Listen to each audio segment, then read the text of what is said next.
Hello YouTube family, नमस्ते, प्रणाम, जय माता दी, हर हर महादेव। कैसे हैं आप लोग? उम्मीद करते हैं कि आप लोग बहुत ही अच्छे होंगे, बहुत ही मस्त होंगे। स्वागत है आप सभी का मन्नी मिश्रा के लोकगीत पर। मैं आप सबके बीच एक बहुत ही सुंदर, बहुत ही प्यारा सिंदूरदान गीत लेकर के आई हूँ। तो प्लीज़ आप लोग से रिक्वेस्ट है कि आप लोग मेरे गीत को फुल वॉच कीजिएगा और अपना प्यार दुलार आशीर्वाद इस छोटी सिस्टर को भी दीजिएगा। तो चलिए मैं देर न करते हुए आप सभी को सुनाती हूँ। आप सभी लोग से जय माता दी, हर हर महादेव। मड़वे में कवने राम सिंह राली है ठाढ़ा जी, खोला रानी मंगिया से दूर पहिराई जी, खोला रानी मंगिया से दूर पहिनाई जी। मड़वे में कवने राम सिंह राली है ठाढ़ा जी, खोला रानी मंगिया सिंदूर पहिराई जी, खोला धनिया मंगिया सिंदूर पहिराई जी, खोला धनिया मंगिया सिंदूर पहिराई जी।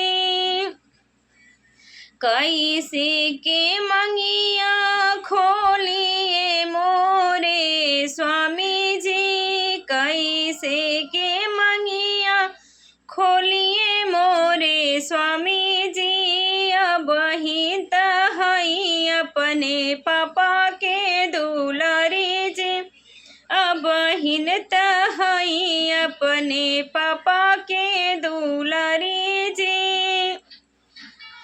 इतनी शर्म जो करबू तू प्यारी जी, इतनी शर्म जो तू करबू प्यारी जी, तो हरई बाबा कैल पराई जी, तो हरई बाबा कैल पराई जी।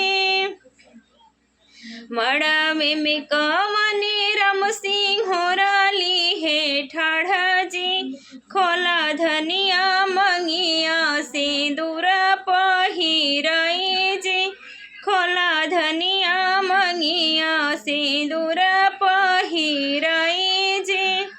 कैसे के मंगिया खोलिए स्वामी जी, कैसे के मंगिया खोलिए स्वामी जी।